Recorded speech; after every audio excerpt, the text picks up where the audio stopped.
Hello po mga kababayan, kamusta po kayong lahat? And once again, welcome back to another episode of Simply Talkies Vlog. Eto po tayo mga kababayan, November 3rd, ikatlong araw na po ng Nobyembre. Napakabilis po ng panahon, ano? Pero tulad pa rin ng dati, another day, another vlog, another commenting, reaction, and giving opinion. Di po ba? So, ang ating pong pag-uusapan ngayon mga kababayan ay ito pong mga Duterte, no? Mula sa ama hanggang doon sa mayor ng Davao City na Kupaloids. Okay, isasama rin natin dito mga kababayan ang gagawin ng Pangulo kasi mukhang aprobado na po ito sa Kongreso at nag-aantay na lamang sa kanyang lamesa ng kanyang pirma. Siguro ito ay nire-revisa ng mga magagaling na lawyer o lawyers ng Office of the Vice President. At ganun din po, ano po ang masasabi ng ilang mga mambabatas tungkol po dyan sa pagbagsak ng ratings ng inyong beeping pusit. At muang dahil mahal ng mga Duterte ang sambayanang Pilipino, ito po ang pinaggagawa nila. No? Malalaman ninyo kung gaano kamahal ng mga Duterte ang sambayanang Pilipino, no? Lalo na ang bansa natin. Okay? So, bago po tayong magpatuloy, tayo po ay magbibigay pugay at pasalamat sa lahat ng ating channel members, followers, subscribers, nag-like at nagsishare ng ating mga videos, sa mga nagbi-video replay, mga nagsishare ng kanilang blessings, sa mga nakakasama natin sa ating video premieres and live stream. And special shout out to all our OFWs, sa mga men and women in uniform, sa ating mga frontliners at mga guro, at ganun din po sa mga kasama natin, yung ating mga Kapots Angels, si Tita Aurora, shout out sa iyo, no? Kay Ate Ines Galsote, magpagaling ka po diyan, kay Ate Beth M, no? Shout out din sa iyo, no? At sa lahat pa na tumatangkilik at hindi bumibitaw sa ating mumunting channel. Okay, may God bless us all and may God bless our country and our first family. Okay, so unahin natin mga kababayan, ito pong nais ipagawa ng komite ni Representative Joel Chua na Good Government and Public Accountability.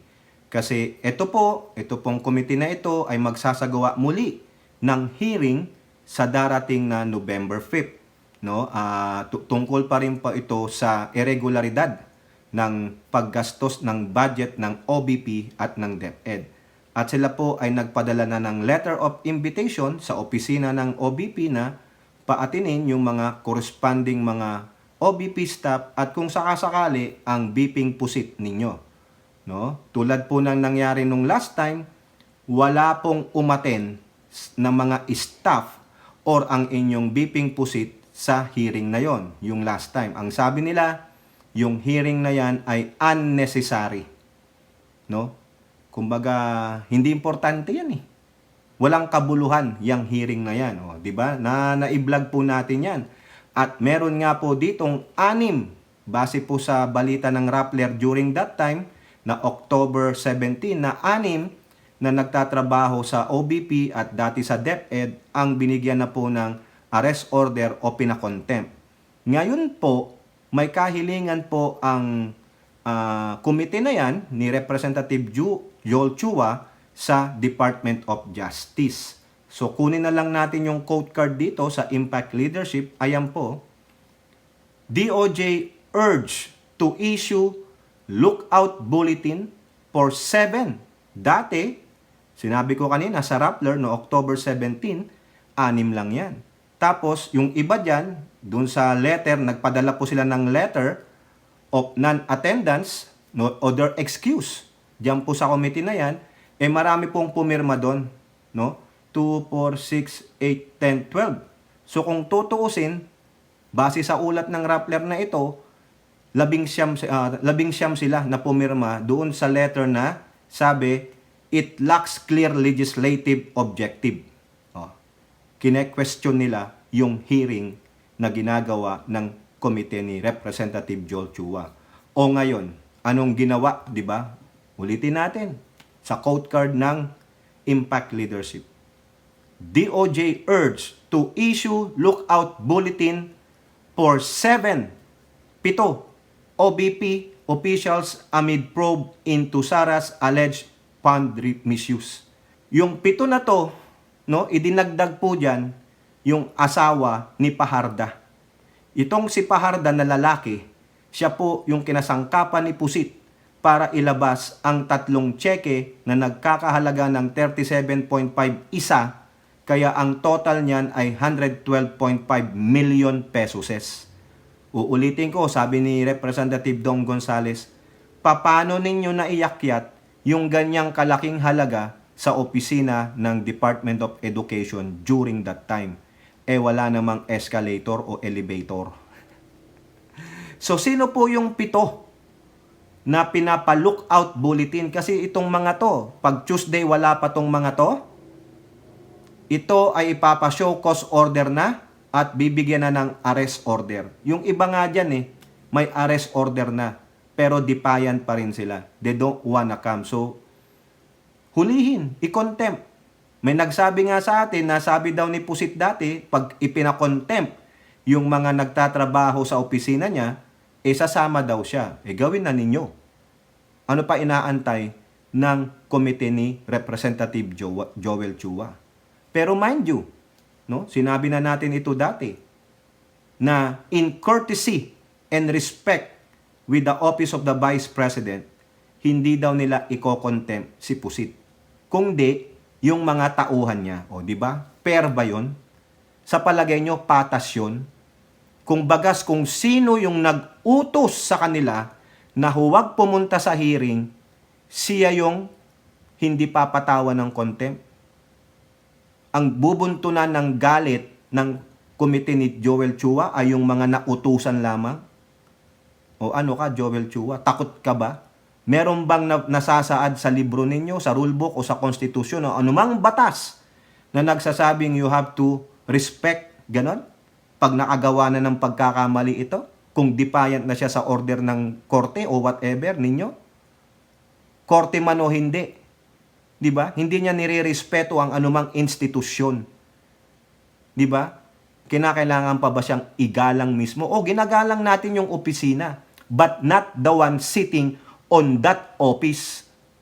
Galangin natin yung opisina, pero itong taong ito ni Pusit, hindi po kagalang-galang kasi siya mismo ay hindi marunong gumalang. Di ba? Ika nga nila, we salute the rank, not the men. Nire-respeto natin ang Office of the Vice President, but not the person is sitting on that office. Paano? Hindi rin siya karespe-respeto Di ba? Anong klaseng nilalang siya? Ang sabi ng magulang niya, heartless siya. Baliw siya. Narcissistic personality disorder meron siya. O ngayon, bakit hindi mo yan i-contempt, Joel Chua? Tapos nanghihingi ka ng lookout bulletin? Pa-lookout bulletin mo rin si Pusit. Di ba? Sino itong mga malulookout bulletin? Ito po yung ibig sabihin, pag ikaw ay lalabas ng bansa, lalo na diyan sa paliparan natin, pambansang paliparan, pwede kang ma-stop ng mga immigration officers. Unless you have somebody, a connivance, no? Kasapakat mo na immigration officer na papaalisin ka lang. O di kaya, hindi ka sa airport, sa tubig. Malakas ang bigayan dyan. Di ba? Sino tong mga to? Ayan po mga pangalan nila. Si Zuleika Lamos, si Limuel Ortonio, si Rosalyn Sanchez, Gina Acosta, Julieta Valdelrey, and former DepEd Secretary, Assistant Secretary Sunshine Chari Paharda. Ito yung asawa ni Edward Paharda. 7 sila. Ang tanong, ito ba aaten o hindi? Pag hindi umaten, matik yan. Contempt sila, arrest order.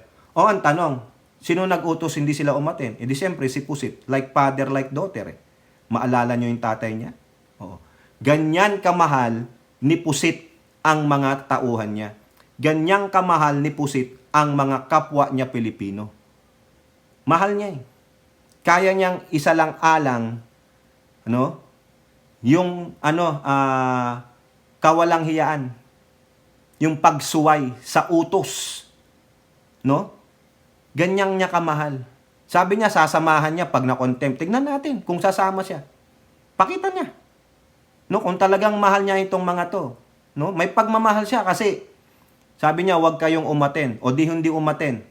O ngayon, masasight in contempt kasi yung kortesiya hindi aabot hanggang kanila. It will not be extended to them. O ganyang kamahal ni Pusit.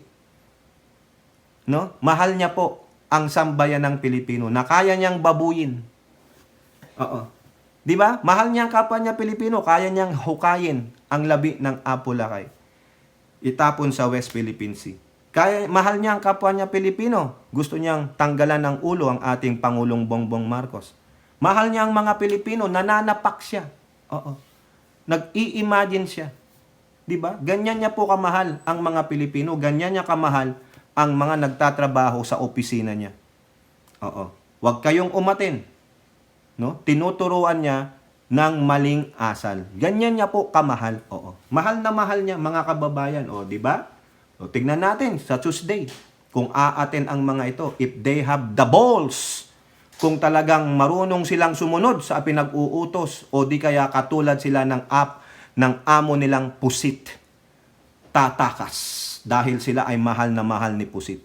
Sasamahan kaya sila ni Pusit sa contempt pag sila ipinakontempt ng komite ni Joel Chua? Ayun lang po yan. Mahal nila. Mahal nila ang Pilipino. Okay? Now, move on tayo mga kababayan. Yung sinasabi natin, good news po ito. No, na i-topic natin sa live ito, yung napipintong pagpirma ng Pangulo tungkol sa isang bill ng Kongreso. Ito po yung House Bill, ano bang House Bill ito? House Bill number 7354, diyan po yan sa lower house, and Senate Bill 2451. Parehong house gumawa ng bill para po sa Ligtas Pinoy Centers Act. Ito po, collaboration yan. Pumirma lahat sila dyan. Gusto nila yan. Bakit? Ano ba ang nais gawin nitong Ligtas Pinoy Center Act? O ito po ang sabi ni Speaker. The devastation of recent storm shows us the urgent need to act. The Ligtas Pinoy Centers Act represents our commitment to safeguarding every Filipino in times of crisis, ensuring that each city and municipality will have a secure, fully equipped center to shelter and support evacuees. O yan. Majority of our lawmakers agreed with the sentiment of the Speaker and the President. Kailangan magkaroon na tayo ng matibay na evacuation centers, hindi gagamitin ang mga paaralan. Okay? Tama yan. Kasi during disaster after that, nandun lahat sila sa school. O paano magagamit yung school? Paano makapag-aral ang mga bata? Madidelay na madidelay. Diba? Tama ito. Magandang measures ito. No? Sabi dito, it will establish fully equipped, disaster-ready evacuation centers in every city and municipality across the country. Under the measures, evacuation centers should have withstand typhoon winds of 300 km per hour, yung mabilis, at makaka-stand ng lindol na 8.0. Ayan. The facilities will have sleeping areas, healthcare stations, shower and toilet facilities, and spaces for children and women, ensuring full accessibility for people with disabilities and areas for livestock. Ang ganda. Kaya nga nagsipirmahan lahat sila. 'Di ba? Ang tanging layunin ay makatulong sa mga nasalanta ng natural disaster, whether lindol, landslide, pagbaha, malakas na hangin, o whatever pa na natural disaster. Nagpirmahan lahat sila.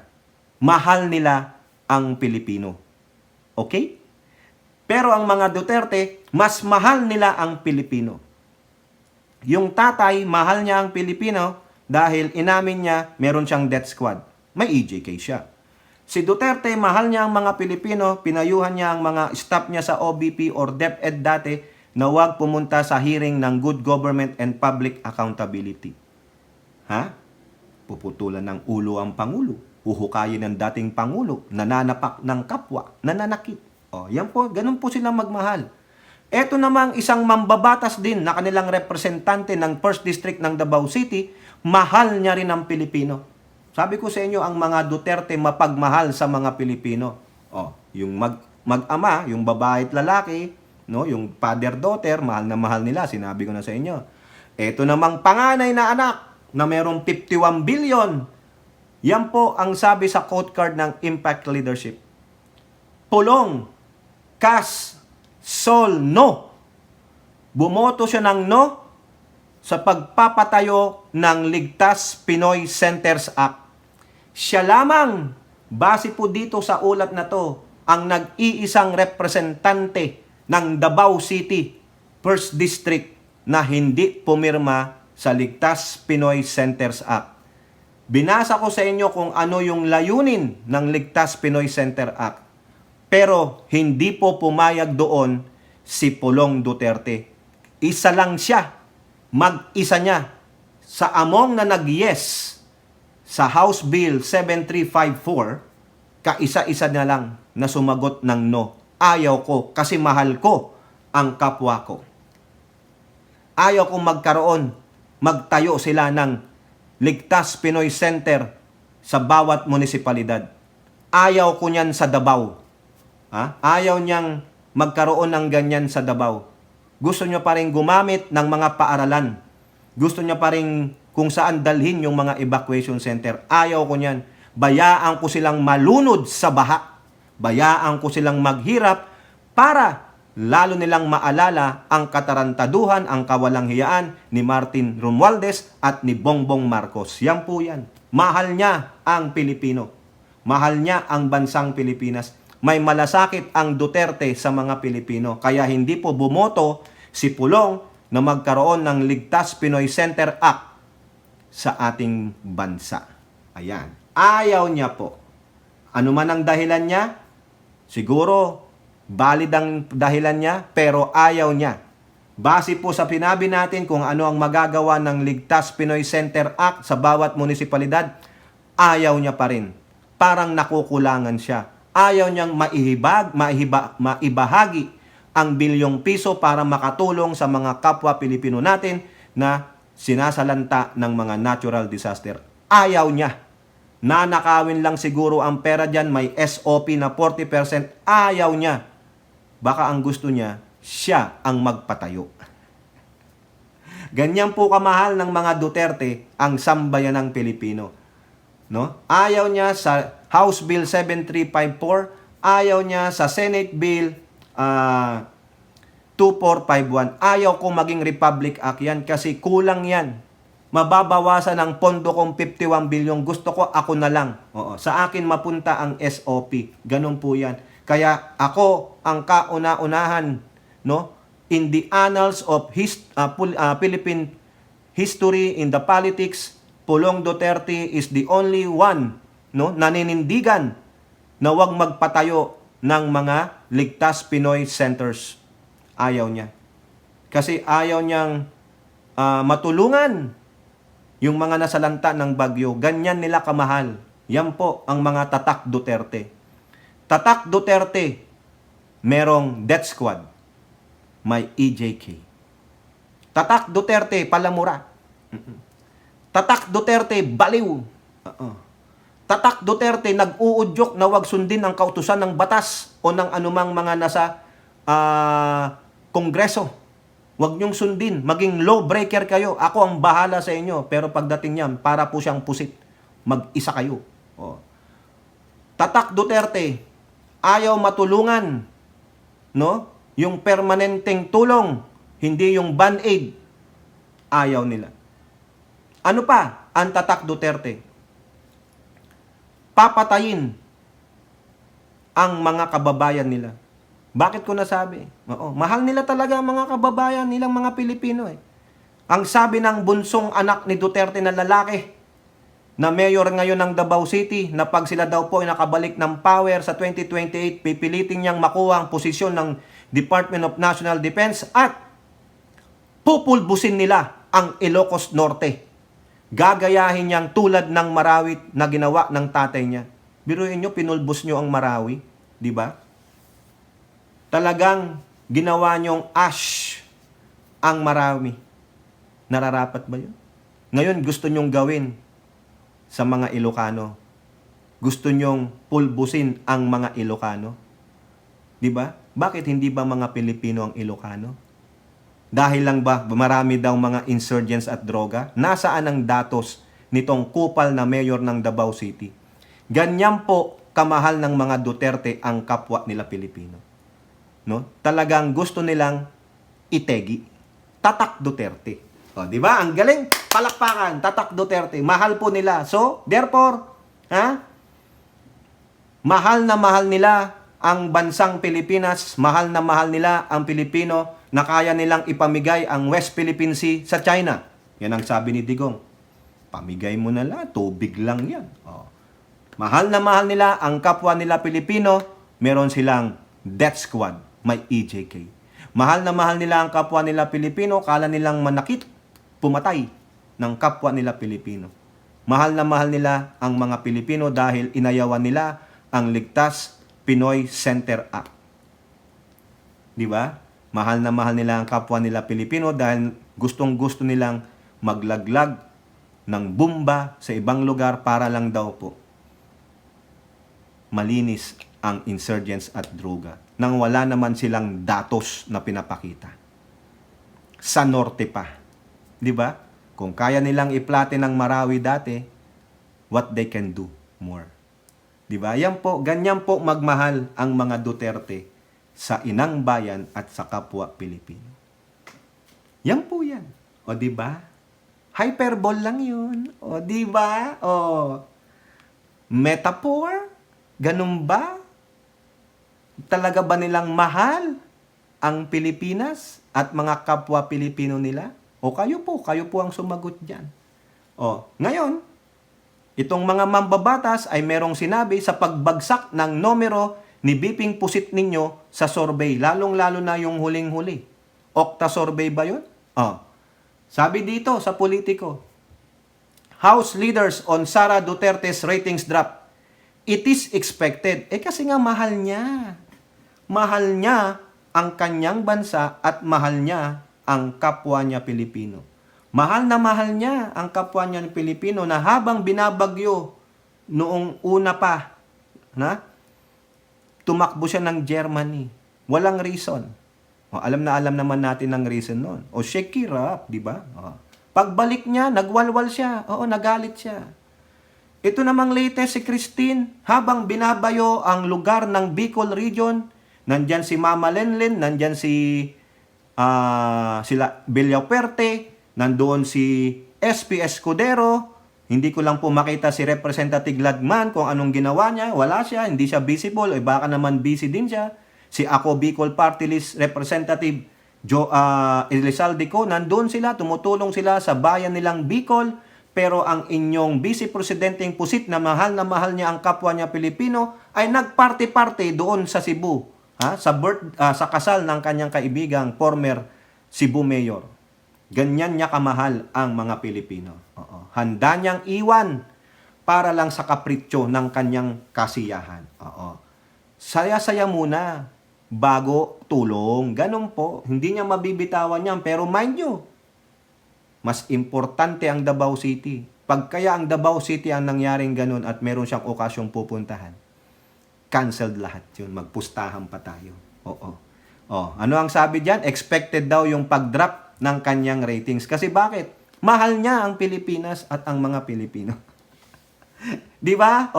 Ang sabi dito ni Dong Gonzales, it is expected, pera ng taong bayan ang ginastos niya na hanggang ngayon hindi niya ipinapaliwanag at balot na balot sa kontrobersya. Mahal niya ang Pilipinas. Mahal niya ang Pilipino kasi ang daming pera. Ganun po yun. Mahal na mahal niya ang pera ng mga Pilipino. Ganun po yan. Eto pa, simple lang ang mga tanong. Pakipaliwanag ang paggamit ng confidential funds noong DepEd Secretary Pasiya at yung mga safe houses na binayaran ng 16 million pesos para lamang sa 11 araw. Para sa mga kababayan nating nagbabayad ng buwis, dapat ay sinasagot niya ito. Mahal niya ang Pilipino. Ayaw niyang magpaliwanag. Oo, ganyan niya kamahal. Oo, ganyan po ang tatak Duterte. No more question. Ginastos ko na, wala na kayong pakialam kasi mahal ko kayo. Oo. Ginamit ko yung pera para sa 34 na safe houses. Wala kayong pakialam dahil mahal ko kayo. Oo. Bayaran nyo yung pagmamahal ko sa inyo. Eto pa, kung gaano kayo kamahal ni Sara Duterte. Duterte has yet to explain the use of 15 million pesos confidential funds supposedly paid to the informants but were liquidated using the certification from military officials regarding the conduct of youth leadership summits in 2023. Ganon!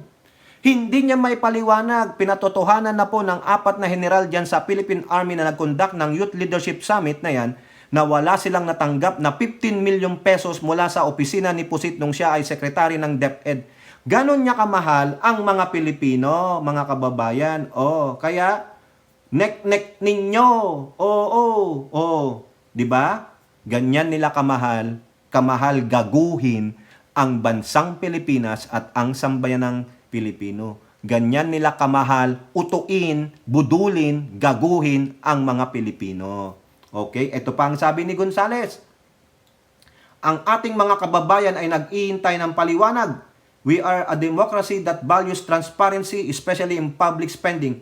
Hindi dapat baliwalain ang mga tanong ng publiko. Kasi mahal niya. Oo, mahal niya ang Pilipino. Ayaw niyang malaman ng Pilipino kung gaano siya kasalaula, kababoy, kalustay. Kaya wag na lang, mahal ko kayo, ayaw kong malaman ninyo ang katotohanan kasi masasaktan kayo kung saan ko dinala yung pera ninyo. Oo, sisisihin nyo ako. Ang sisihin ninyo ay ang Kongreso at saka si Marcos Jr. Sila kasi ang nagbigay sa akin ng pera. Oo, ganon. Kung sino pa yung nagbigay ng pera sa kanya, siya pa ang dapat sisihin. Ganon kamahal ni Pusit ang bansang Pilipinas at mga Pilipino, mga kababayan. Ito pa, si Manix Dalipe, sinuportahan yung sinabi ni Dong Gonzales. Mahirap magpanatili ng pagtitiwala ng bayan kapag maraming tanong ang hindi na sinasagot. Her role as a top leader in the government requires accountability. Kung hindi niya kayang ipaliwanag ang mga ito, it's only natural for the people to lose trust. Correct! Pero mahal pa rin ni Sara ang Pilipinas at ang Pilipino. Kasi cash cow nila ang sambayanang Pilipino. Bilyong piso ang nakukuha nila sa mamamayang Pilipino. Mahal nila kaya walang pakialam ang mga Pilipino dyan.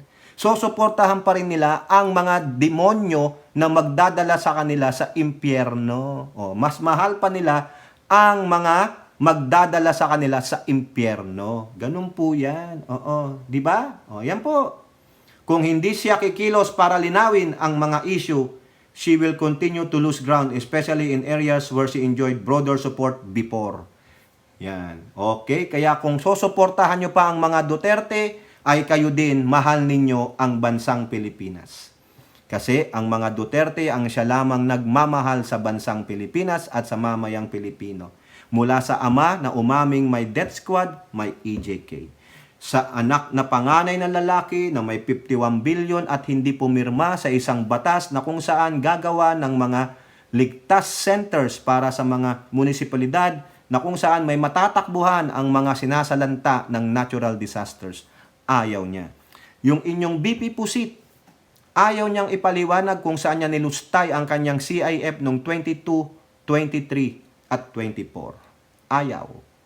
Milyong-milyong piso ang kanyang nilustay. Ayaw, ganyan niya kamahal. Ayaw niya kayong masaktan kasi baka malaman nyo na nilustay niya lang yung pera ninyo, kayo ay magalit sa kanya. Kasi mahal niya kayo. Di ba? Tapos yung mayor ng Davao City, nangangako na pupulbusin niya ang Ilocos Norte. Tulad ng ginawa ng tatay niya sa Marawi kasi marami daw pong insurgents at mga droga nang wala namang datos na ibinibigay. Diba? Ganyan po sila. Mahal nila ang Pilipino pero kaya nilang pumatay ng kapwa Pilipino nila. Mahal nila ang Pilipinas pero patuloy nilang nilulustay ang kaban ng bayan. Mahal nila ang Pilipinas pero kaya nilang ipamigay ang West Philippine Sea at ilang mga lugar sa Pilipinas na pwedeng pangugaran ng mga tsekwang mga talipandas. Walang komento sa West Philippine Sea. Walang komento sa mga pogo, sa mga kabalurhaan ng mga Chekwa. Pero pagdating sa pagkomento, pagsira sa ating administrasyong Marcos at Romualdez at mga mambabatas, numero 1 sila. Ganyan nila kamahal ang Pilipinas. Ganyan nila kamahal ang kapwa Pilipino nila. Maninira at maninira sila para lang sa kanilang sariling interes. O kayo, mamahilin nyo pa ba sila? Magtitiwala pa ba kayo sa kanila? O di po ba? Mga walang good manners and right conduct. Ano kayo? Pag binoto nyo sila. Ano kayo pag naniwala kayo sa kanila? Ika nga nila, birds of the same feather flock together. Kung magkakasing kulay kayo, magkakasing anyo kayo, doon po kayo sa pupuntahan ni Digong na ang presidente ay si VP Sara Pusit Duterte Carpio. Saan yon? Sa impyerno. Kayo po, ano pong inyong masasabi? Comment down below and don't forget to like and share. Hope to see you in the next videos. Bye-bye. God bless.